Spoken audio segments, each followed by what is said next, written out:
Hello everyone, welcome back to my channel. Today we will solve exercise 13.1 from class 6. ठीक है, तो देखिए आज हम लोग क्लास 6 का चैप्टर नंबर 13 जो कि है सिमेट्री, उसका एक्सरसाइज 13.1 सॉल्व करेंगे।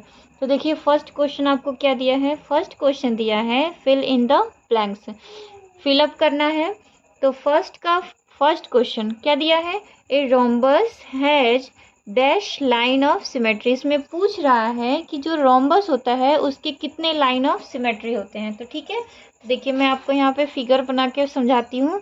जैसे कि रोम्बस क्या होता है, एक ऐसा पैरेललोग्राम होता है जिसके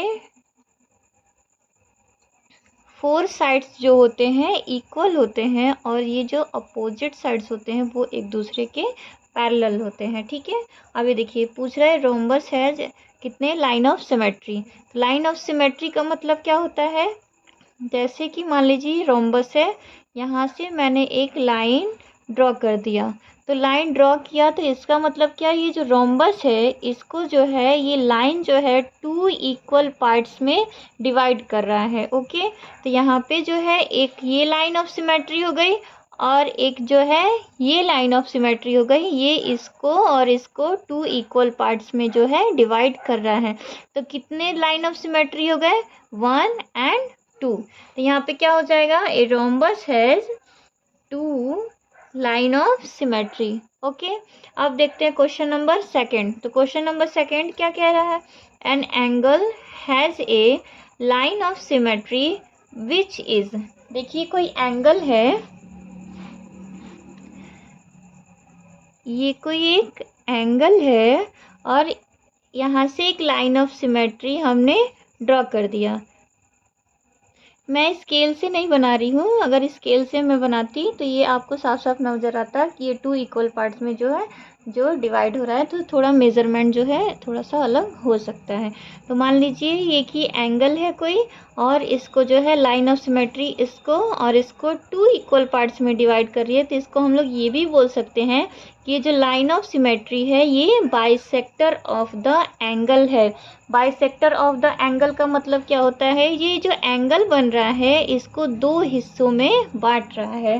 तो यहाँ पे क्या हो जाएगा, an angle has a line of symmetry which is bisector of the angle, bisector of the angle.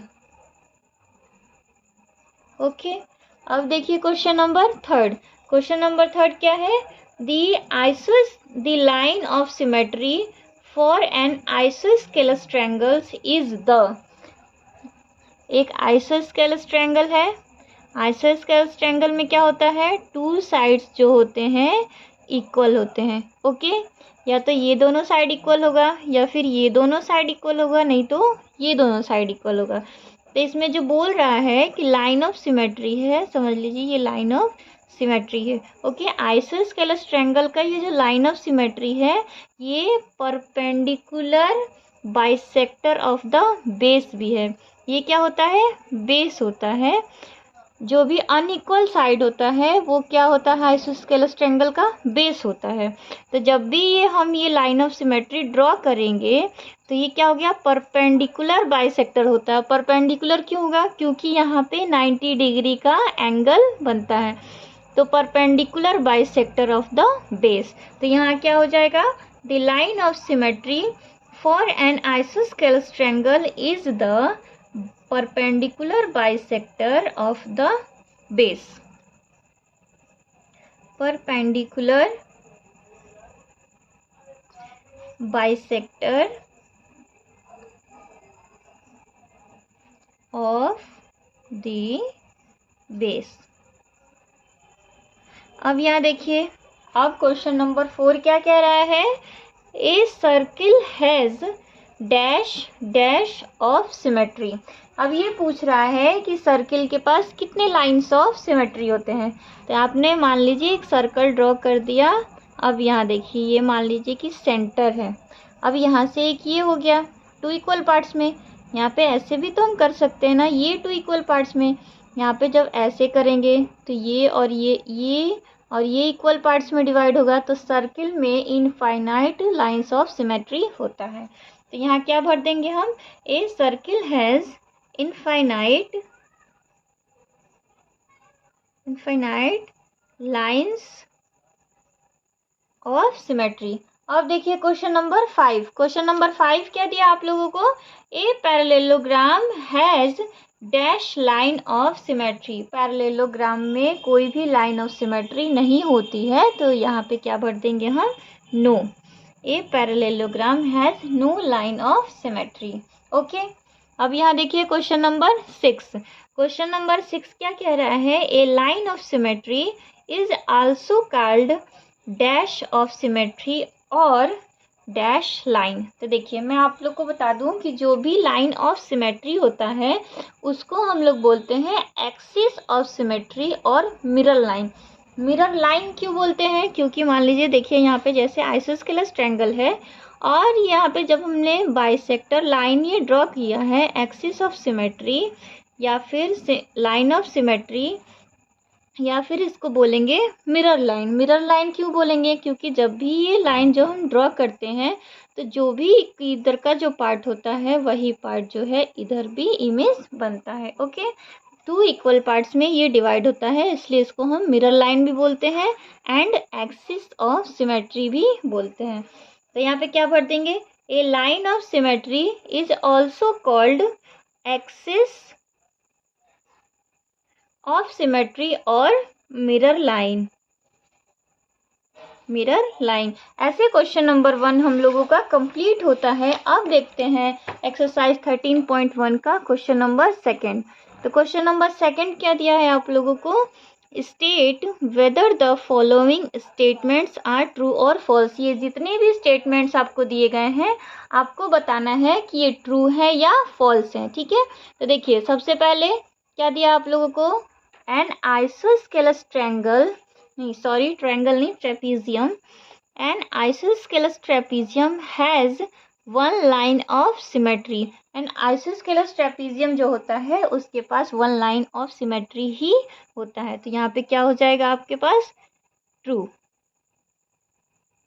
अब देखिए question number 2, a circle has 2 axes of symmetry. अब देखिए यहाँ पे एक्सेस ऑफ सिमेट्री दे दिया है, तो यहाँ पे इसके कहने का मतलब यही है कि लाइन ऑफ सिमेट्री या एक्सेस ऑफ सिमेट्री दोनों ही सेम टू सेम होता है। ओके, तो यहाँ पे हम लोगों ने अभी क्वेश्चन नंबर 1 में देखा था कि सर्किल के पास जो है इनफाइनाइट लाइंस ऑफ सिमेट्री होता है। तो यहाँ पे क्या हो जाएगा, ये फॉल्स हो जाएगा। अब देखिए क्वेश्चन नंबर 3। क्वेश्चन नंबर के 3 क्या दिया है, a semi circle has no line of symmetry. मान लीजिए सेमी सर्कल का मतलब क्या हो गया, हाफ। मान लीजिए ये सर्कल है, ठीक है, ये यहाँ से इसको आप छोड़ दीजिए, इसको भूल जाइए। ठीक है, ये मान लीजिए अगर semi circle, half semi circle का मतलब सर्कल का आधा हिस्सा। तो सर्कल का ये जब आधा हिस्सा हो रहा है तो ये क्या बन रहा है, सी। तो इसका भी तो एक लाइन ऑफ सिमेट्री होगा, वो होगा ऐसे। ये इसको और इसको जो है इक्वल पार्ट्स ऑफ में डिवाइड कर देगा। तो इस semi circle has no line of symmetry, तो ये क्या हो जाएगा, फॉल्स, क्योंकि 1 लाइन ऑफ सिमेट्री होता है सेमी सर्कल का। ओके, तो यहाँ पे क्या भर देंगे हम, फॉल्स। अब देखिए, a parallelogram has 4 line of symmetry. जो कि पैरेललोग्राम होता है इसमें दिया है कि उसके 4 लाइन ऑफ सिमेट्री होता है, जो कि फॉल्स है।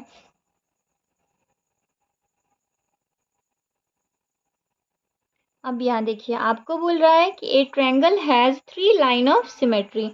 आपको ये पूछ रहा है कि ट्रायंगल में जो है 3 लाइन ऑफ सिमेट्री होते हैं या नहीं। ठीक है, आपको ये पूछ नहीं रहा है, यहाँ पे दिया गया है, आपको बस इतना बता देना है क्या ये स्टेटमेंट सही है या गलत है। तो ए triangle has 3 line of symmetry, इसका आंसर आप लोग कमेंट करके बताएंगे। अगर किसी को नहीं आता है तो वो भी मुझे बताएगा, फिर मैं आपको समझाऊंगी इसका आंसर क्या होगा, ट्रू होगा या फॉल्स होगा। अब देखिए question number 6, a rhombus has 2 line of symmetry. तो ये क्या हो गया, ट्रू हो गया, क्योंकि अभी पिछले क्वेश्चन में हम लोगों ने फिलअप किया था कि रोम्बस के पास कितने लाइन ऑफ सिमेट्री होते हैं, 2। तो ये क्या हो जाएगा, ट्रू। ओके, अब देखिए question number 7। A circle is symmetrical about its radius. जो सर्किल है उसका जो सिमेट्रिकल है सर्किल का, वो उसके रेडियस के बारे में बताता है? नहीं, वो बिल्कुल रेडियस के बारे में नहीं बताता है। तो ये क्या हो जाएगा, फॉल्स। अब देखिए question number 8। A quadrilateral has 4 line of symmetry. ये पूछ रहा है कि क्या क्वाड्रिलेटरल के पास 4 लाइन ऑफ सिमेट्री होता है या नहीं। तो देखिए क्वाड्रिलेटरल जो होता है कई तरह का होता है। एक रोम्बस होता है, स्क्वायर होता है, पैरेललोग्राम होता है, ट्रेपीजियम होता है, काइट होता है। तो ये क्वाड्रिलेटरल जो है कई प्रकार का होता है, तो उसके अलग अलग लाइन ऑफ सिमेट्री हो गया। तो यहाँ पे एक कोई फिक्स नहीं है कि ये किसी एक क्वाड्रिलेटरल का पूछ रहा है, तो इसलिए ये क्वेश्चन जो है ये इसमें क्या हो जाएगा, फॉल्स हो जाएगा। ठीक है, तो ऐसे हम लोगों ने एक्सरसाइज 13.1 का क्वेश्चन नंबर 2 तक कंप्लीट कर लिया है। अब नेक्स्ट क्वेश्चन जो है हम लोग अगली वीडियो में सॉल्व करेंगे, और क्वेश्चन नंबर 5 का आंसर आप लोग मुझे कमेंट करके बताएंगे। ठीक है, थैंक्स फॉर वॉचिंग।